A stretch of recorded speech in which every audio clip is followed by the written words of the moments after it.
Strangers from the stars and the end of humanity's innocence. For most of its history, humanity believed it was alone.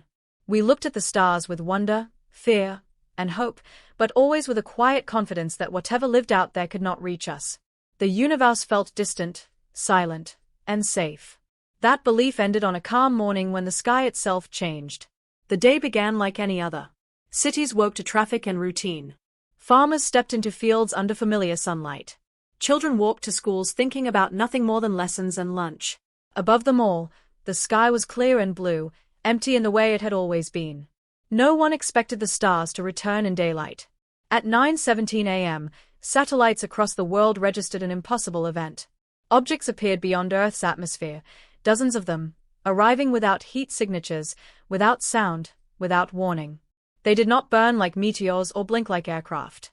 They simply appeared, as if space itself had opened and let them through. Within minutes, screens everywhere changed. News broadcasts cut to emergency signals.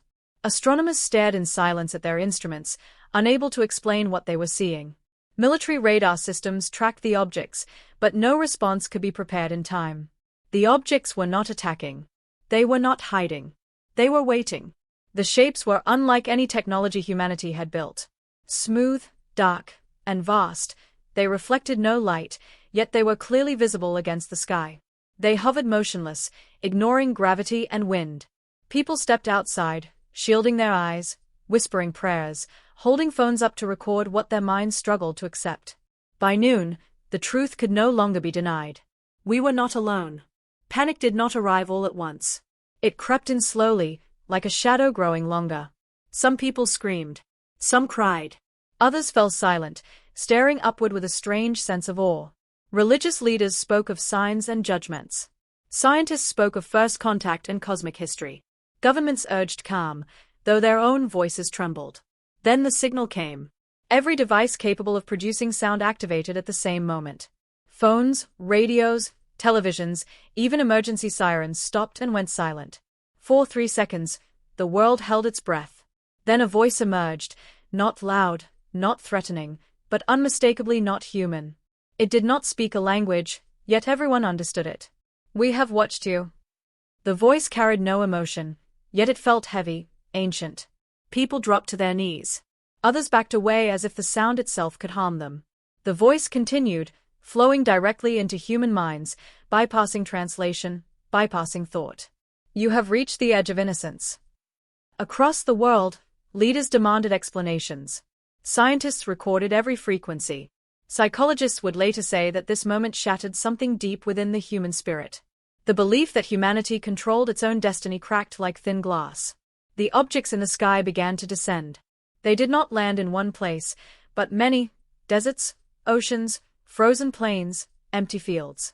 They avoided cities, as if they already understood human fear. As they touched the ground, the earth did not shake. No fire followed. Instead, the air itself seemed to bend around them. From the largest object, a structure unfolded, opening like a slow, deliberate flower. Light poured out, not bright, but deep, like starlight given form. And then they emerged. The strangers from the stars were tall and slender, their forms both solid and unreal. Their skin shimmered like polished stone, shifting in color depending on the angle of light. Their faces had no mouths, no visible eyes, yet humans felt seen more deeply than ever before. They did not walk. They glided above the ground, leaving no marks behind. The first humans allowed near them were scientists and observers, chosen not by governments, but by the strangers themselves. People reported a feeling, a quiet pull, guiding certain individuals forward. Those chosen described it later as calm, almost comforting, like being called by a memory they did not know they had. The strangers spoke again, not with sound, but with shared thought. "You are children who have learned to use fire." The message spread instantly, shared by those present and echoed across the globe. Some took offense. Others felt a deep shame they could not explain. Humanity had always seen itself as advanced, powerful, intelligent. Now it was being measured by beings who had crossed the stars with ease. The strangers showed visions. They revealed images of human history: wars, weapons, cities burning, forests falling, oceans choking with waste. None of it was new, yet seeing it reflected through alien perception changed its meaning. It was no longer just our story. It was evidence. You have learned to reach beyond your world, the strangers communicated. But not beyond your violence. Then came the sentence that ended humanity's innocence forever. You are no longer unseen. Until that moment, humans believed they could grow, experiment, and destroy in private, hidden by the vastness of space. That illusion died. Humanity realized it had been observed, judged, and allowed to continue, until now. The strangers explained that the universe was not empty. It was governed by quiet rules, ancient agreements formed by civilizations far older than Earth. Young species were watched. Most destroyed themselves before reaching the stars. A few survived long enough to be guided, or stopped. Humanity had crossed a line. Nuclear signals, deep space transmissions, artificial intelligence, and planetary-scale weapons had announced Earth's presence loudly and recklessly. The strangers had not come to conquer. They had come to decide. Fear spread faster than any virus. Markets collapsed. Borders closed. Faith systems fractured. Some worshipped the visitors. Others demanded resistance. Military leaders prepared for a war they already knew they could not win. The strangers offered no threats. That was what terrified humanity most. We will not rule you, they said. We will not save you. Then they delivered the final truth. The age of innocence ends when a species learns it is not the center of existence. As night fell, the stars returned to the sky, but now they looked different. No longer distant. No longer silent. Every light felt like a watching eye, every dark space filled with unknown judgment. Children asked their parents if the strangers would leave. No one knew how to answer. Humanity had spent thousands of years dreaming of contact with the stars. When it finally came, it did not bring celebration. It brought a mirror. And in that mirror, humanity saw itself clearly for the first time. Small, dangerous, brilliant, and unprepared. The strangers from the stars did not end the world that day. They ended the lie that humanity was alone, innocent, and in control. And that was only the beginning. The strangers did not leave after the first day. That alone changed everything. For centuries, humanity had imagined visitors from the stars arriving, delivering a message, and then disappearing back into the darkness. Instead, the vast structures remained in place, hovering silently over land and sea. They did not move, did not threaten, and did not respond to weapons or warnings. Their presence became a constant weight on the human mind. Governments met in emergency sessions that stretched through nights without sleep. Old enemies sat in the same rooms, not as rivals, but as frightened members of the same species. Powers suddenly felt meaningless. No nation could claim control over beings who ignored borders, defenses, and authority. The strangers spoke again on the third day. This time, they shared more than words. They shared understanding. They explained that they were not a single species, but representatives of a coalition formed millions of years ago. Civilizations that survived their own violent beginnings eventually learned the same truth. Intelligence without restraint leads only to extinction. Those that failed became silent worlds, planets filled with ruins, drifting unnoticed in space. Earth had been watched for a long time. The strangers showed images of early humans, small and fragile, struggling to survive. They showed the first tools, the first fires, the first conflicts. Humanity's story unfolded like a long experiment, carefully observed but never interrupted. We do not guide the young, the strangers explained. Guidance creates dependence. Survival must be chosen. That statement shattered many hopes. There would be no gifts of technology, no cures for disease, no solutions handed down from the stars. Humanity would not be lifted into a golden age. It would be judged where it stood. Then came the terms. The strangers declared Earth a watched world. From that moment forward, humanity's actions would be monitored openly. No more hidden testing of weapons. No more secret wars. No more pretending destruction could be contained or ignored. The Watchers would see everything that threatened planetary survival. The price of violation was not conquest. It was isolation. If humanity continued down a path of self-destruction, nuclear war, ecological collapse, or uncontrolled artificial intelligence, the strangers would intervene by removing Earth from the cosmic network.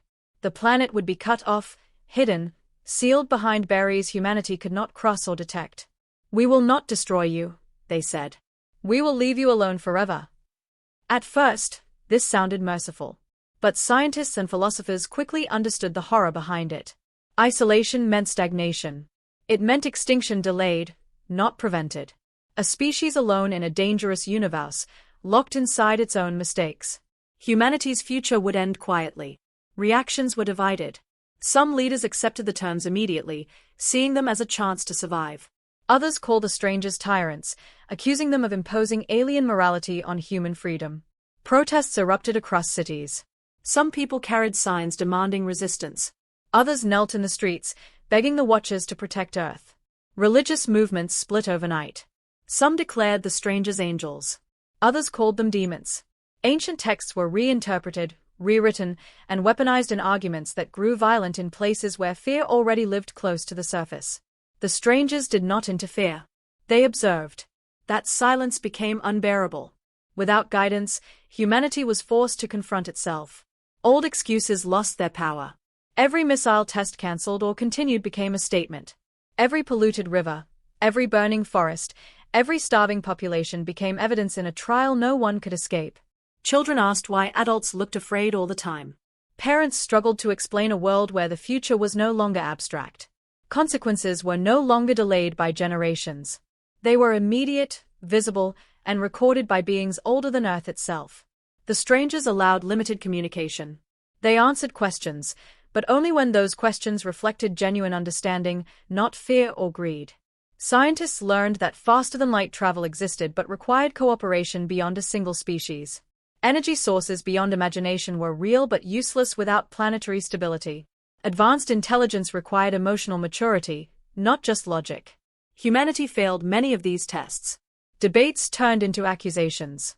Nations blamed one another for pushing Earth closer to disaster.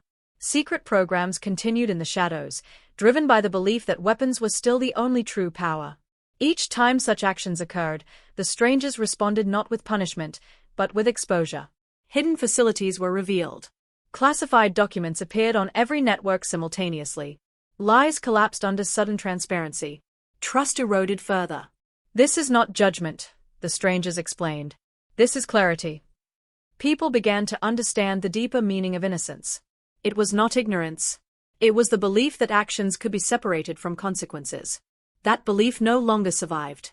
As months passed, the presence of the strangers reshaped daily life. People learned to live under an open sky that was no longer empty. Artists painted stars that looked like watching eyes. Writers filled pages with fear, hope, and rage.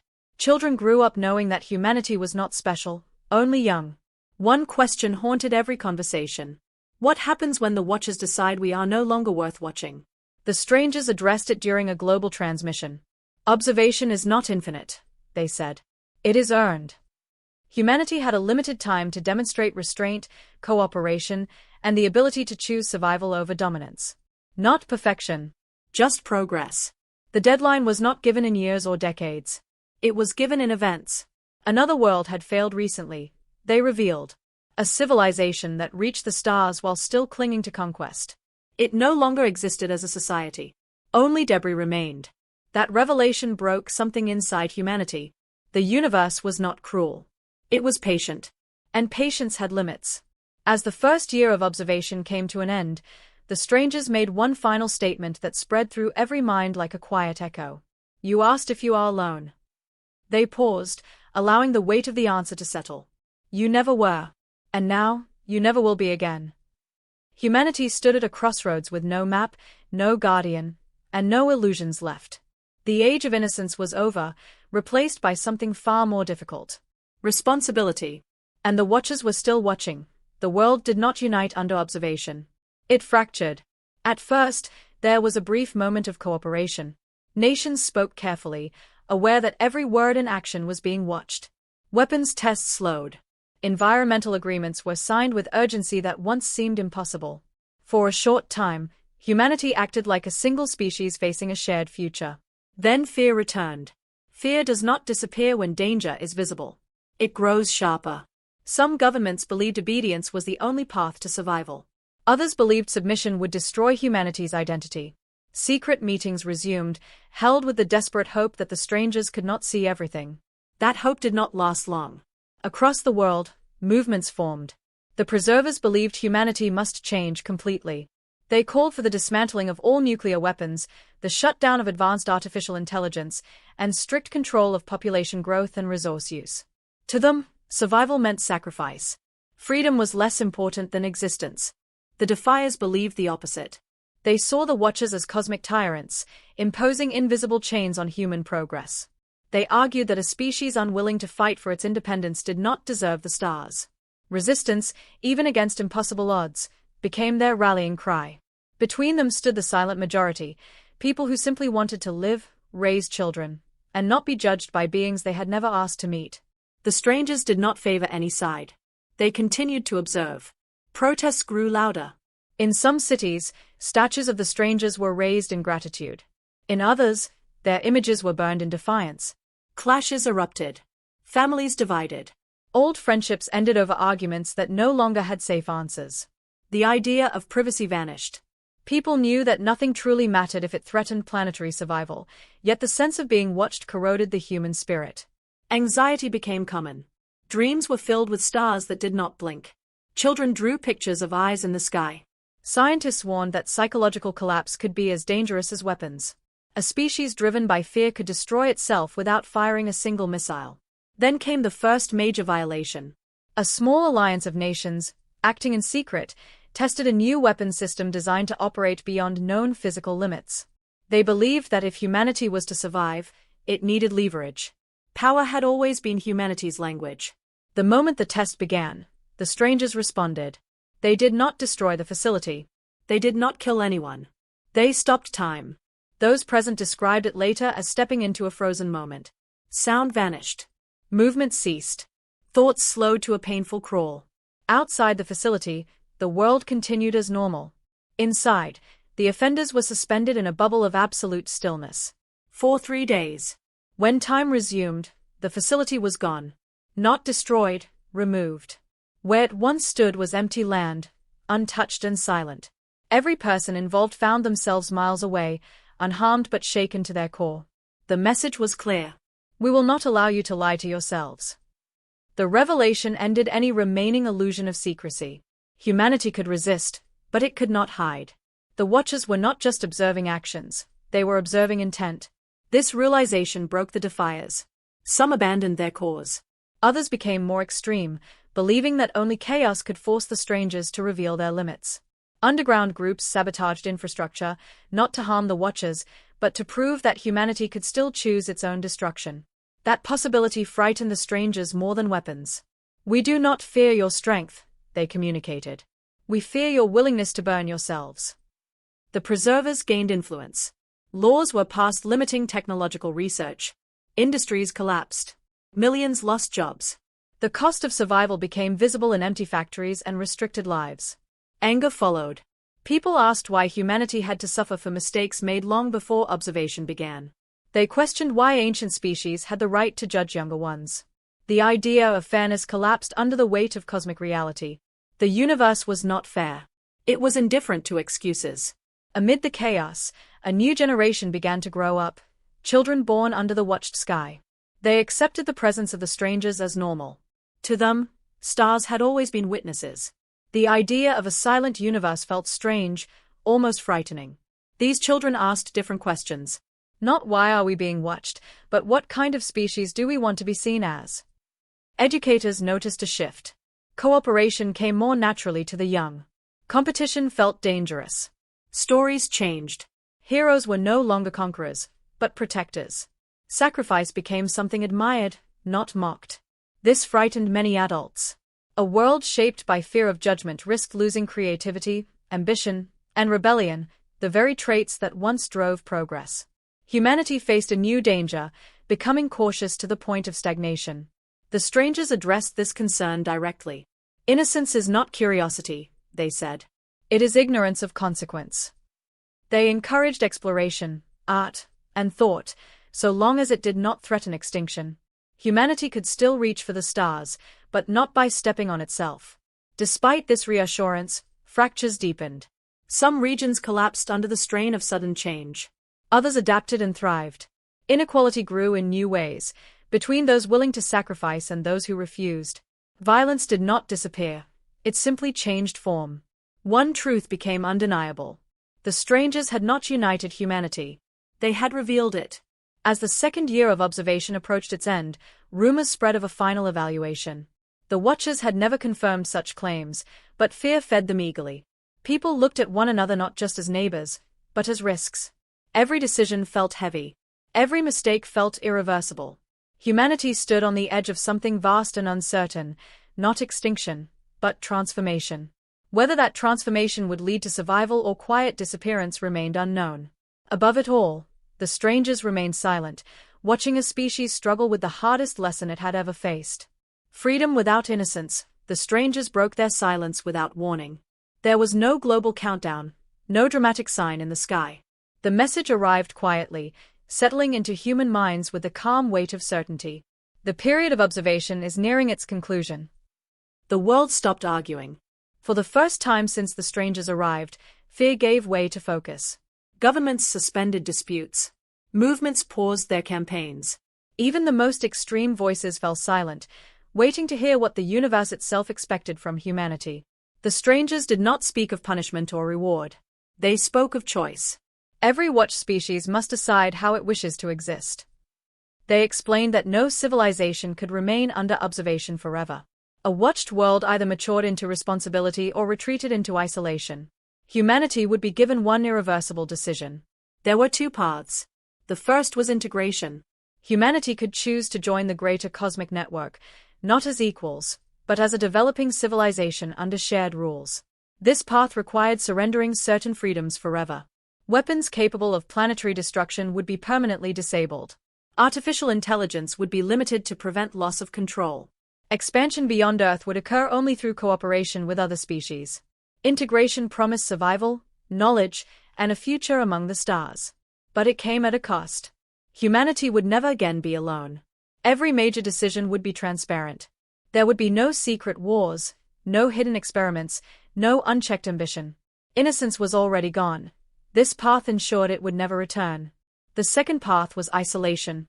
The strangers would leave, sealing Earth behind a barrier humanity could not detect or cross. No alien observation.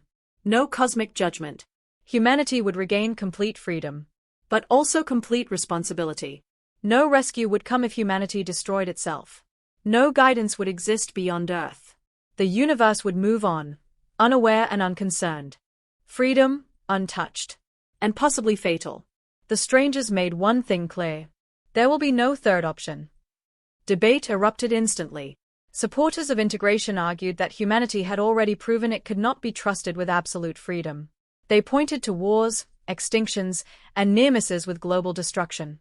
Survival, they claimed, was more important than pride. Opponents saw integration as the death of humanity's spirit. They argued that struggle, risk, and even failure were essential to growth. A species that lived under rules imposed by others would become safe, but small. The argument was not just political. It was philosophical. What did it mean to be human? Was humanity defined by survival at any cost, or by the freedom to choose, even to fail? The strangers did not rush the decision. They gave humanity time to argue, to reflect, and to reveal itself one final time. Every debate, every protest, every private conversation became part of the evaluation. The watched sky felt heavier than ever. In schools, teachers struggled to explain the choice to children who had never known a silent universe. Some children asked why adults wanted freedom if it meant possible extinction. Others asked why safety mattered if it meant living under constant judgment. There were no easy answers. As the decision approached, something unexpected happened. The strangers invited representatives. Not leaders chosen by power or position, but individuals selected for their influence on human thought. Scientists, artists, philosophers, engineers, caregivers, and even children. They were brought together in a shared mental space, a place that felt vast and quiet, like standing between stars. There, the strangers revealed something they had never shared before. Humanity was unusual.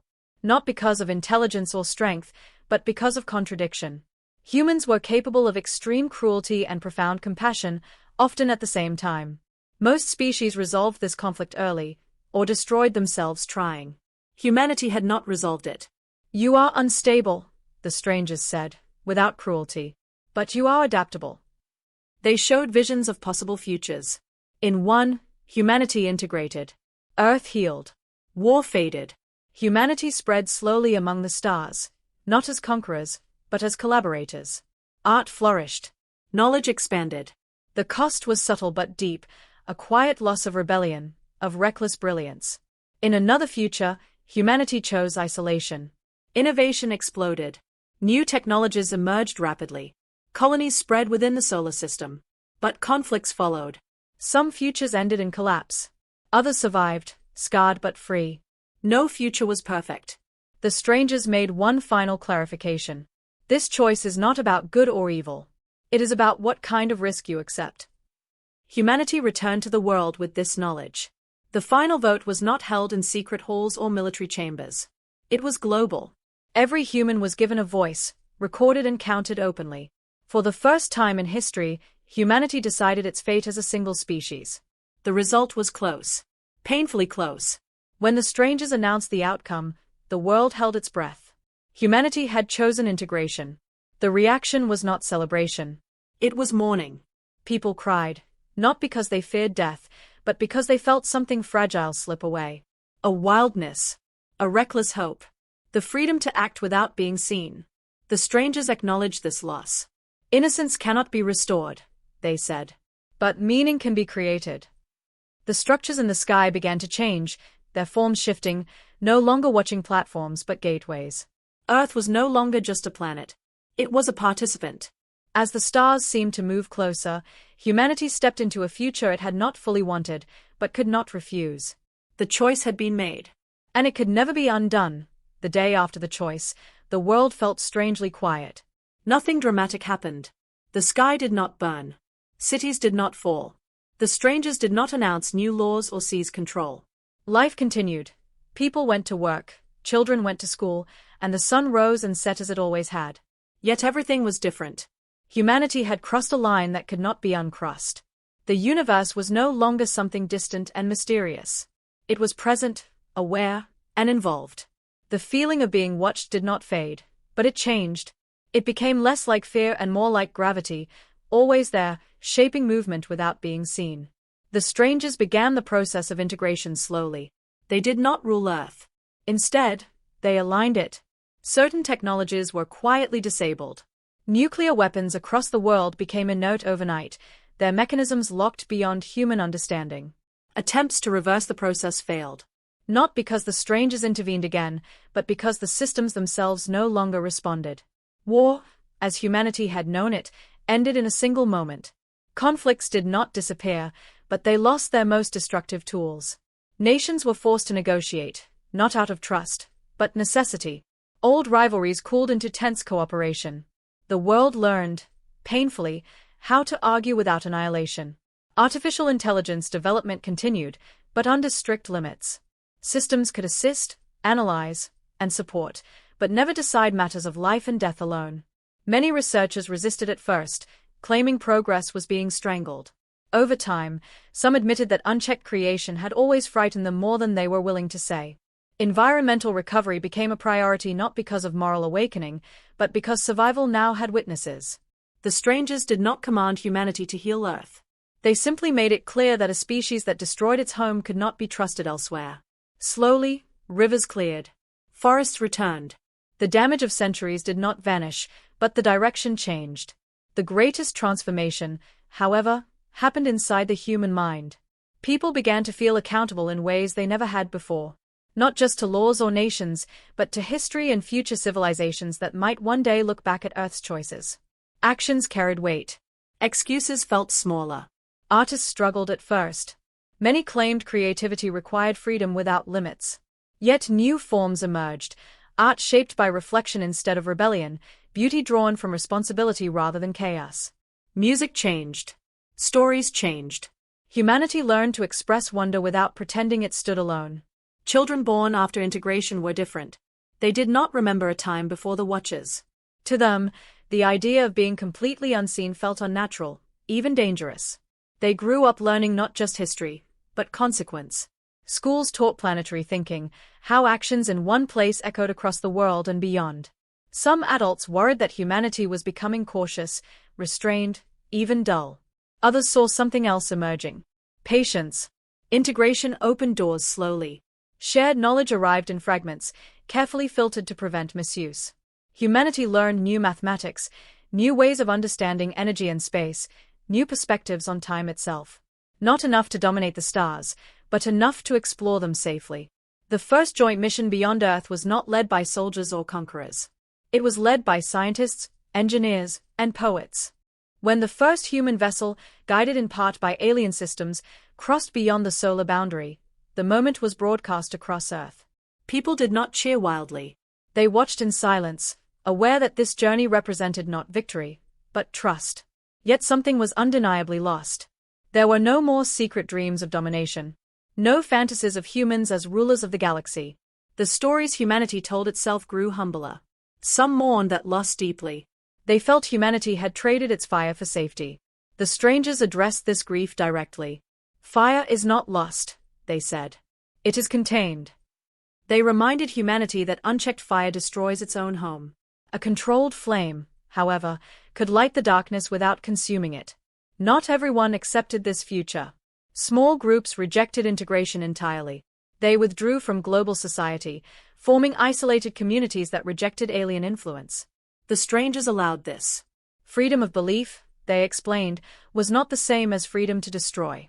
Humanity was still allowed to choose its own culture, just not its own extinction. Years passed, then decades. The Watchers became less visible, not because they left, but because humanity no longer needed constant reminders. The sense of being observed faded into awareness rather than fear. Earth became one world among many, still young, still imperfect. Humanity had not become wise, but it had become aware.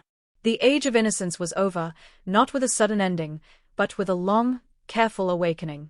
Humanity no longer acted as if it were alone in a quiet universe. It knew better now. And in that knowledge, it began to grow, not upward in dominance, but outward in understanding. The strangers from the stars had not saved humanity.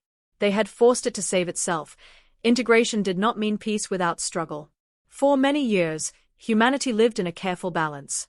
Conflicts were managed, not erased. Progress continued, but with limits that forced patience. The strangers rarely intervened directly.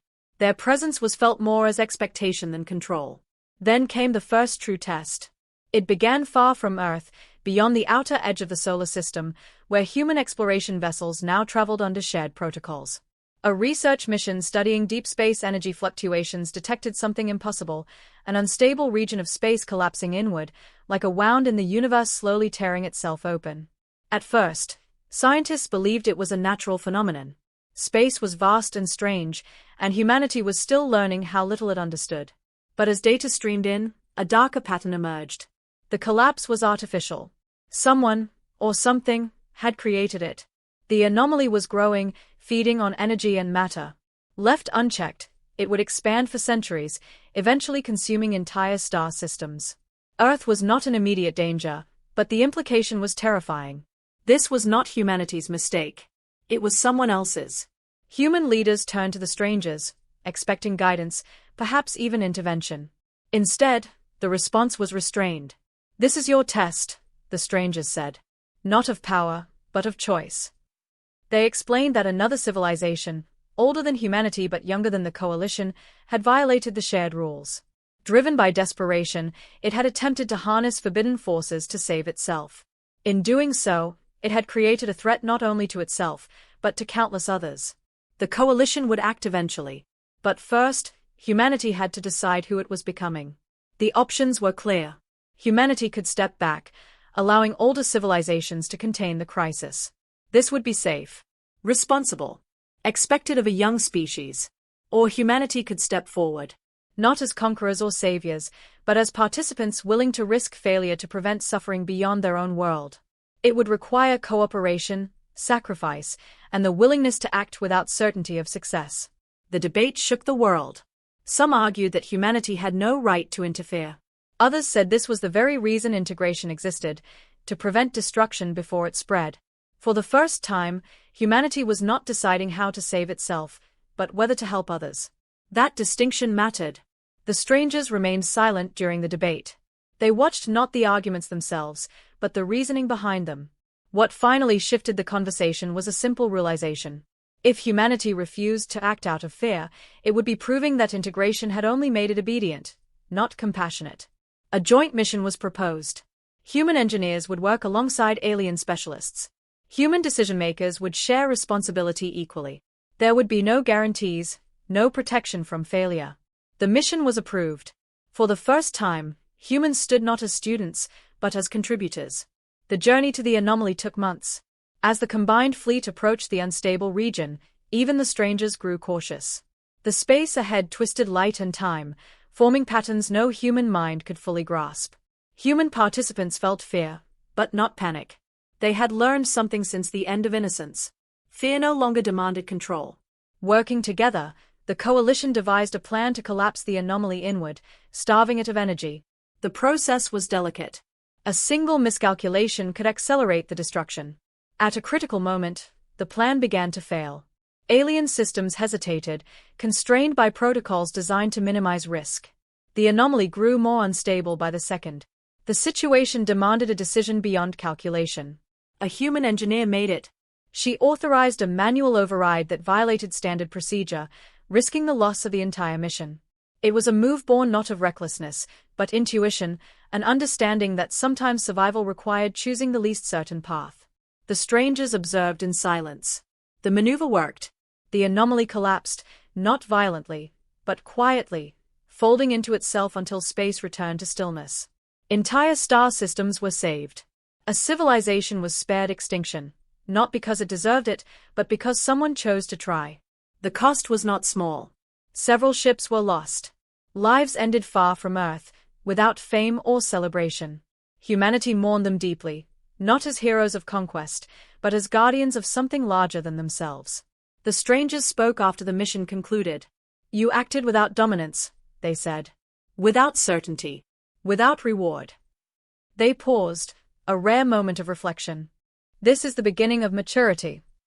Humanity did not feel pride. It felt responsibility. The universe was no longer something that happened to humanity.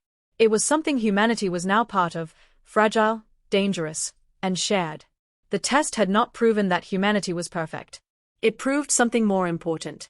That even without innocence, humanity could choose care over control, action over fear, and cooperation over isolation. And the Watchers took note.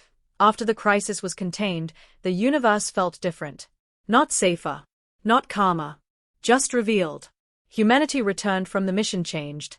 The loss of life left a deep mark, but so did the realization that even ancient civilizations could make mistakes capable of destroying entire regions of space. The idea that wisdom naturally followed age began to crumble. If older species could fail, then no one was truly finished learning. For the first time, humanity noticed something unsettling. The strangers avoided certain questions.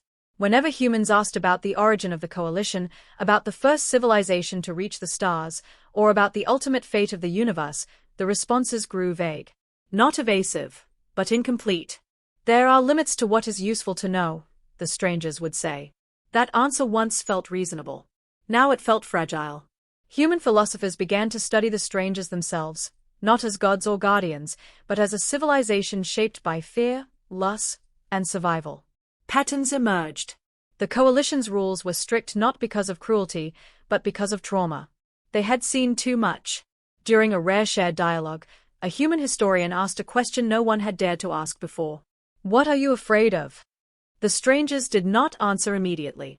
Silence stretched, not the comforting quiet of observation, but something heavy and uncertain. It was the first time humanity sensed hesitation from beings who had seemed so composed. Finally, the response came. We are afraid of what comes after us. The strangers revealed fragments of a truth they had never fully shared. The universe was not stable. Not in the way humanity imagined. Civilizations rose and fell. Yes, but something else was happening beneath it all. Structures of reality itself were weakening in places, worn thin by the passage of time, energy, and thought. Advanced civilizations did not just use the universe. They strained it. Every manipulation of spacetime, every extraction of cosmic energy, every attempt to control fundamental forces left scars. Individually, they were small. Collectively, they accumulated. The anomaly humanity had helped contain was not an isolated incident. It was a symptom. The coalition existed not just to guide young species, but to slow a greater collapse. Rules were not moral laws. They were damage control. Humanity struggled to understand the scale of this revelation. The universe was not infinite in resilience. It could be harmed, not destroyed all at once, but eroded until it failed in unpredictable ways. The strangers admitted something else. They did not know how to stop it completely. They were buying time. Species like humanity were not merely risks, they were hope.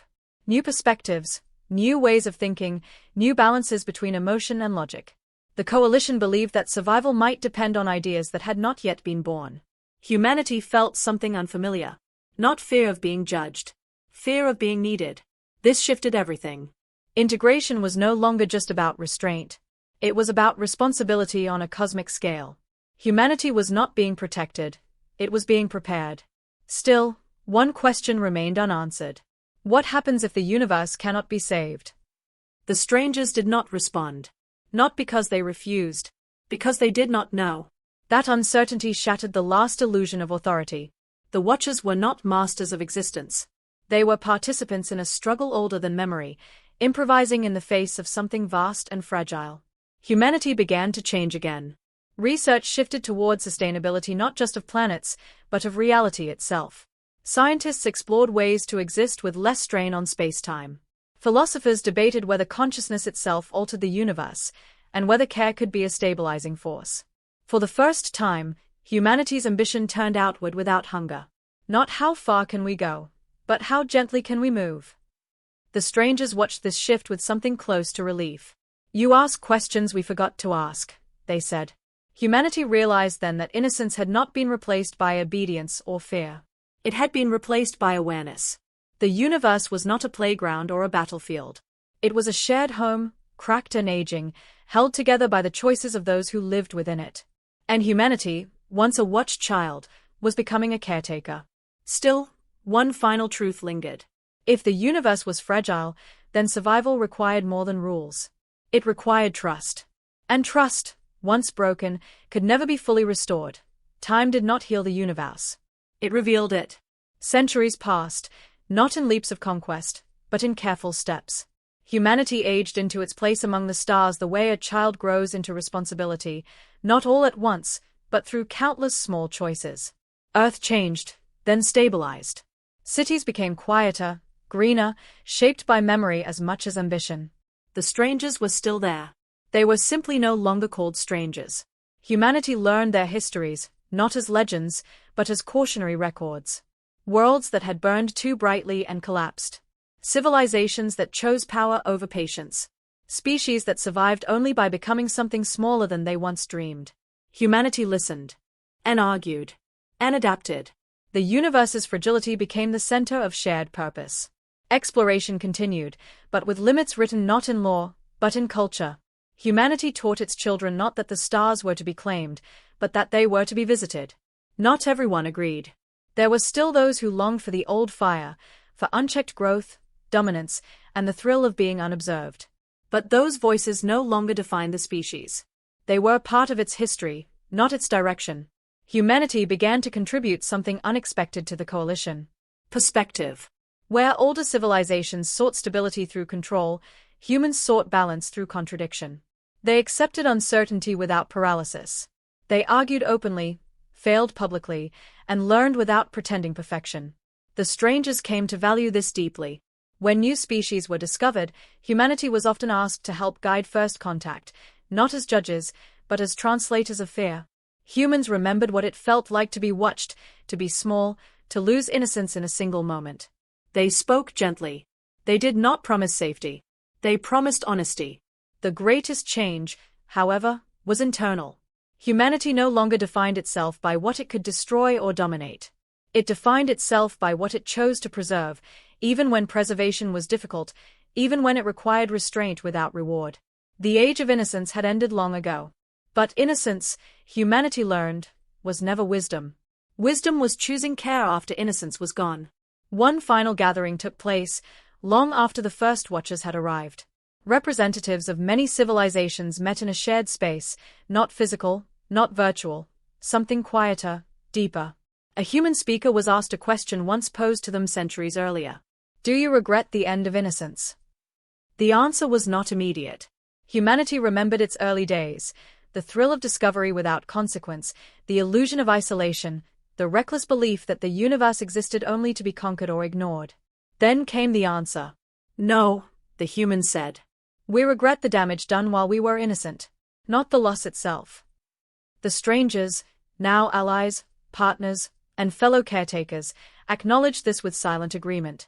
The universe did not become safe. It became shared. And that made all the difference. Far in the future, when stars dimmed and civilizations faded, humanity would be remembered not as conquerors or victims, but as the species that learned, early enough, that survival was not about standing alone. It was about standing together, gently, in a universe that could break. The strangers from the stars had not ended humanity's innocence out of cruelty. They had ended it because innocence, left too long, becomes extinction. Humanity survived because it chose awareness over denial, responsibility over pride, and care over control. And in doing so, it left a legacy not written in empires or weapons, but in restraint, trust, and the quiet decision to be better than it once was. The stars still watched. But now, they watched a species worthy of being seen.